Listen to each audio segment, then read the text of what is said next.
Hello everyone, Radhe Radhe. आप सभी का हमारे चैनल में बहुत बहुत स्वागत है। जन्माष्टमी कब है? तो 16 अगस्त के दिन जन्माष्टमी का व्रत किया जाएगा और 16 अगस्त के दिन ही आपको जन्माष्टमी मनानी है। इसी दिन आपको भगवान का जन्म करवाना है। तो चलिए शुरू करते हैं पूजा करना। शाम को 5 बजे से जन्माष्टमी की पूजा की तैयारियां होना शुरू हो जाती हैं। तो आप जिस जगह जन्माष्टमी की पूजा करने वाले हैं उस जगह पर सबसे पहले आप हल्दी से हाथ फेर लें।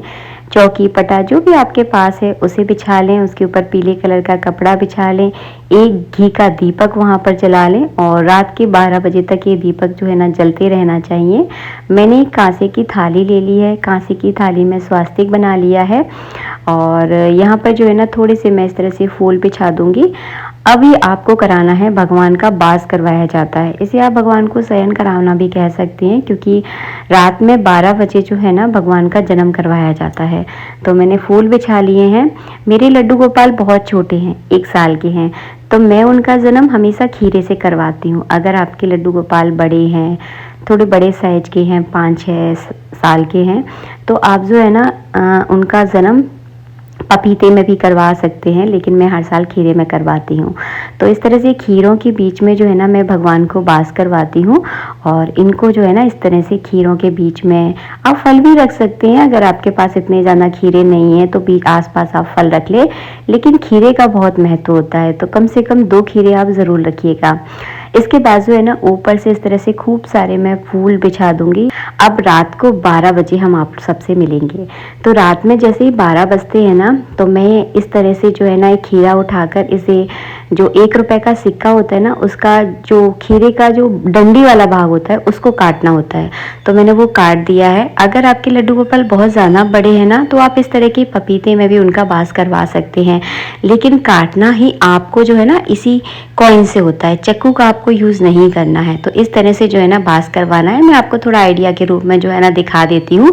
देखिए, इस तरह से भगवान को वास करवाना है और रात में 12 बजे जो है ना इस पपीते से ही जो है ना उनका जन्म करवाया जाता है। तो जन्म के बाद जो हम खीरा काटते हैं, बाद में उस खीरे का क्या करना है, तो उस खीरे के जो छोटा वाला टुकड़ा होता है ना, उसे तुलसी के वृक्ष में गाड़ा जाता है, क्योंकि वो नाल छेदन होता है। तो भगवान को जो है ना वो नाल छेदन का कीड़ा होता है, तो उसे तुलसी के वृक्ष में नीचे गाड़ देते हैं मिट्टी में, क्योंकि भगवान श्री हरि को तुलसी तो बहुत प्रिय है। तो जन्म करवाने के बाद जो है ना आपको लड्डू गोपाल को स्नान करवाना है। तो अगर आपके पास शंख है तो शंख से जो है ना इस तरह से 4 बार आपको जल चढ़ाना है। अगर आपके पास शंख नहीं है तो आप बिल्कुल टेंशन मत लो, आप तांबे के लोटे से भी 4 बार जल चढ़ा सकते हो, लेकिन चढ़ाना आपको 4 बार ही है। इसके बाद जो है ना पंचामृत चढ़ाना है। पंचामृत आप सबको पता है, कच्चा दूध, दही, घी, शक्कर, शहद से मिलकर बनता है। तो उसके बाद आप पंचामृत चढ़ा दें। इसके बाद जो है ना शुद्ध जल से स्नान करवा दें। इसके बाद अंग पोषण करना है हल्के हल्के हाथों से भगवान का। ये है हमारे ठाकुर जी की नई पोशाक। आपके पास अगर नई है तो आप नई पोशाक भी पहना सकते हैं। अगर किसी कारणवश अगर आप नई पोशाक नहीं भी लेकर आए हैं तो ऐसा कोई ज़रूरी नहीं है कि नई ही पोशाक लानी चाहिए। भगवान के लिए भाव की प्रधानता बहुत ज़्यादा है, दिखावा नहीं करना है, केवल भाव से पूजा करनी है। तो जो है, जैसा है और जितना है, आप मन से और भाव से ठाकुर जी की पूजा कीजिए। और भाव की प्रधानता है, दिखावे की कोई महत्व नहीं होता है। तो यहाँ पे मैंने अपने ठाकुर जी को नई पोशाक पहना दी है। इसके बाद जो है ना आपको श्रृंगार करना है ठाकुर जी का। जैसा श्रृंगार आप करते हैं, आपको पसंद है, उस हिसाब से जो है ना आप कर दीजिए। तो मैंने यहाँ पे हाथों में कंगन पहना दिए हैं, गले में माला पहना दूंगी, सिर पे मोर वाला जो मुकुट होता है वो लगा दूंगी, बाल लगा दूंगी, चंदन का तिलक लगा दूंगी। कुछ लोग चावल नहीं चढ़ाते हैं श्री हरि के पूजा में, तो आप चावल की जगह तिली भी चढ़ा सकते हैं। अगर आप चावल चढ़ाते हैं तो आप चढ़ा दीजिए, क्योंकि देखिए सबकी अपना अपना प्रेम है ठाकुर जी के प्रति। चलिए अब जो है ना हम झूला पे हम ठाकुर जी को बिठा लेंगे। तो ऐसा कोई ज़रूरी नहीं है कि हर बार आप नया झूला लेकर आए। अगर आप हर बार नया झूला लेकर आएंगे तो आपके घर में ठाकुर जी से ज़्यादा झूला नज़र आएगा। तो हर बार नया झूला लाने की ज़रूरत नहीं है। एक बार अच्छा सा झूला ले लीजिए और हर जन्माष्टमी पर आप उसमें भी पूजा कर सकते हैं। तो मैंने ये झूला अच्छे से साफ़ कर लिया है, धो लिया था, क्योंकि ये पीतल का झूला है और इसमें जो है ना झूला में बिठाने से पहले झूला का पूजन किया जाता है। आपने अपने घर में भी देखा होगा, आपके घर में बच्चे का जन्म होता है और जब उसको पहली बार झूला में बिठालते हैं तो झूला का पूजन होता है, पूजा की जाती है झूले की। तो रोड़ी चंदन चावल से स्वास्तिक बनाकर जो है ना झूला का पूजन करके और बस ठाकुर जी को झूले में विराजमान कर दीजिए। और पोशाक है बहुत ज़्यादा बड़ी, तो थोड़ी सी दिक्कत हुई, लेकिन हमारे ठाकुर जी जो है ना एडजस्ट हो गए इसमें, क्योंकि छोटे से ठाकुर जी हैं, 1 साल के ही हैं। तो भगवान को कभी नंबर से नहीं गिना जाता। बहुत सारे लोग कहते हैं 1 नंबर साइज के, 2 नंबर साइज के, हमेशा उनको सालों में गिना जाता है। तो हमारे ठाकुर जी 1 साल के हैं। इसके बाद हम ठाकुर जी के ऊपर फूल बरसाएंगे। अगर आप माला लेकर आए हैं तो आप माला भी पहना सकते हैं। हम ठाकुर जी के ऊपर फूल बरसाएंगे इस तरह से।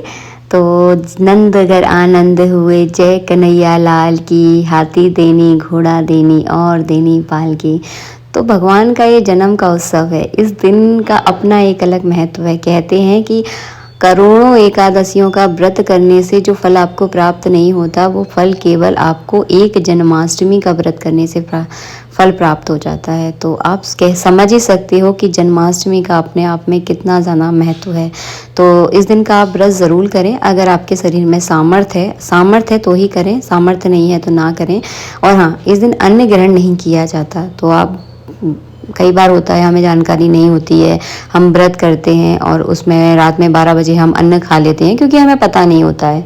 तो अन्न इसमें नहीं खाया जाता है, अन्न एकदम निषेध है। तो आप अन्न बिल्कुल ना खाएं। इसके बाद जो है ना, जो ठाकुर जी के लिए हम जो उपहार में खेल खिलौने लेकर आए थे, वो सारे खेल खिलौने हम उनके पास रख देंगे। ठाकुर जी को मोर पंख बहुत प्रिय है, तो उनके मुकुट में जो है ना इस तरह से मोर पंख लगा देंगे। और मोर पंख लगते ही हमारे ठाकुर जी बहुत प्यारे लगते हैं, बहुत ही सुंदर लगते हैं। और खेल खिलौनों का बाद में क्या करना है, तो आपके घर के आसपास अगर कोई छोटे छोटे बच्चे हो ना, तो उनको ये खेल खिलौने दे देना, बहुत प्रसन्न हो जाएंगे। और जहाँ बच्चे प्रसन्न हो जाते हैं, हमारे ठाकुर जी भी प्रसन्न हो जाते हैं। तो बस इस तरह से आपको झूला झुलाना है। नंद घर आनंद हुए, जय कन्हैया लाल की, हाथी देनी घोड़ा देनी और देनी पाल की। तो इस तरह से जो है ना झूला झुलाते हुए जो है ना सभी जितने भी आपके घर में सदस्य हैं सबको झूला झुलाना है। इसके बाद लगाना है भोग। भोग के बारे में ऑलरेडी मैं एक वीडियो बना चुकी हूँ कि भोग में क्या क्या बनाया जाता है, और यही सारी चीज़ों का जो है ना भोग लगता है। इसके बाद भोग लगाने के बाद जल से आचमन ज़रूर करवाना, क्योंकि खिलाने के बाद पानी पिलाया जाता है। तो इस तरह से जो है ना भोग के चारों तरफ जल घुमाकर जो है ना छोड़ देना है, इसे कहते हैं आचमन करवाना।